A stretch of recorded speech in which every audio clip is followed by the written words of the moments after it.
What's up, y'all? Good morning. So, few things I want to touch on this morning. So, as I'm going through this process and as I'm starting to man up and start making excuses, like, for instance, drugs made me lose my job. No, they did not. I made me lose my job. You know what I'm saying? Like, I gotta man up, gotta stop making excuses, right? So, as I'm starting to man up and make excuses, I'm starting to realize that we use our addiction to how it fits us at that time, right? So, like, using drugs or, bad thoughts over and over poisons our brain, right? Our brain is a mechanism for survival. It's meant to stop us from doing anything that's uncomfortable and put us into something that's more comfortable. For instance, like working out. Like, once you start working out and it starts getting hard, a lot of people, and this is, I've done research on it, so it's not just me coming up with my own assumption of it. Once we start going through something and it's uncomfortable for us, our brain, within 5 seconds, our brain's already going to start convincing us to do something that makes us more comfortable. So doing the drugs, our brain gets poisoned with thoughts. Now our brain, the comfortability with our brain for the survival is now all about the drugs. Like, take the drugs to, relieve some pain. Take the drugs because it made me feel like I was better at work or better at sex or anything like that. So we're not addicts because we use drugs. We use drugs because we're addicts, right?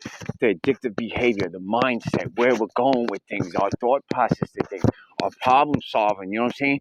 All of it, like, if you think it's just the drugs, you're going to relapse. Because I did. That's what happened to me the first time around. I thought it was just the drugs, but I kept the same behavior. I kept the same problem solving skills. All of it was the same. So didn't take long for me to relapse and then really stay in the belly of the beast. This time around, with me being honest and me manning up and me not making excuses why things that were taken out of my life, I did that. So how are you using your addiction? Just like we used our addiction to relieve pain or to escape, I think we also use it in the same sense in recovery. Like, we're always using our addiction to how it benefits us, right? So how are you using your addiction today? Are you using it to stay in the belly of the beast, or are you using it to keep you sober? Because I think we're addicts, right? So we're gonna get addicted to being sober, and like, that addiction, I guess, is a so-called good addiction to have. So how are you using your addiction today? And if you're using it to be in the belly of the beast, hit me up 646-923-4711. I'm not gonna make pretend I have all the answers, but we can have a conversation because we all know, all us addicts know. Up in here and in here, we know how to use our addiction to our advantage.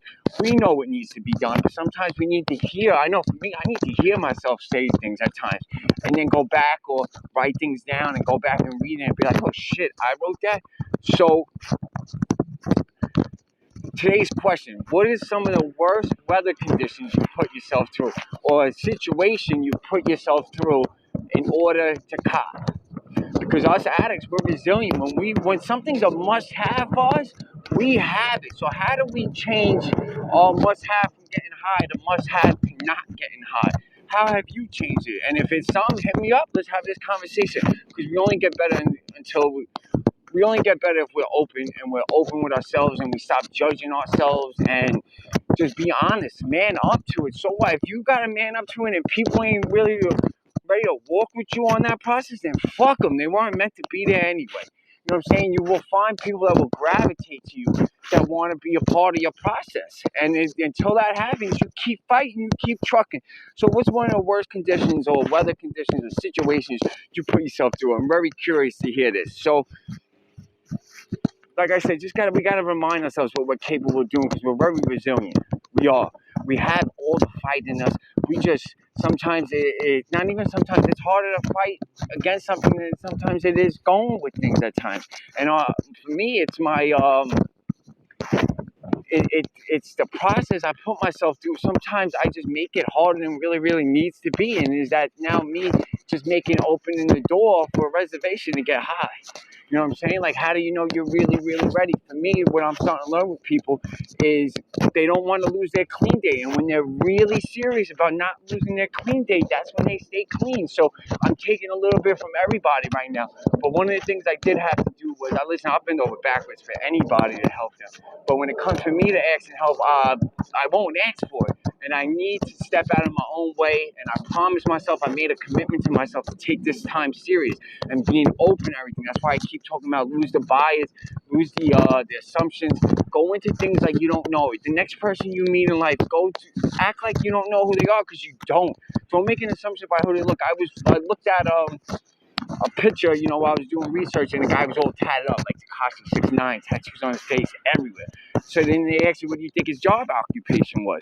So I think it was like tattoo artist, mechanic, something like that. And one of them was brain surgeon. Dude was a brain surgeon. I think the percentage of people picking brain surgeon was like 2%. You know what I'm saying? Because of our assumptions, our personal bias. So go into things like you don't know the person. Give them an opportunity for you to show them who they are. And judge them on their consistency of a certain act or words they use. Not just, you know what I'm saying? I don't want to be judged like that. So I'm not going to judge people like that. So let's answer some of the questions today. Let's have a conversation. I love y'all podcast coming out in a few days. I do want people that have relapsed before, whether recent or in the past, to come on the conversation couch this week. We're going to do it on a Zoom video and then record it. So hit me up. Love y'all.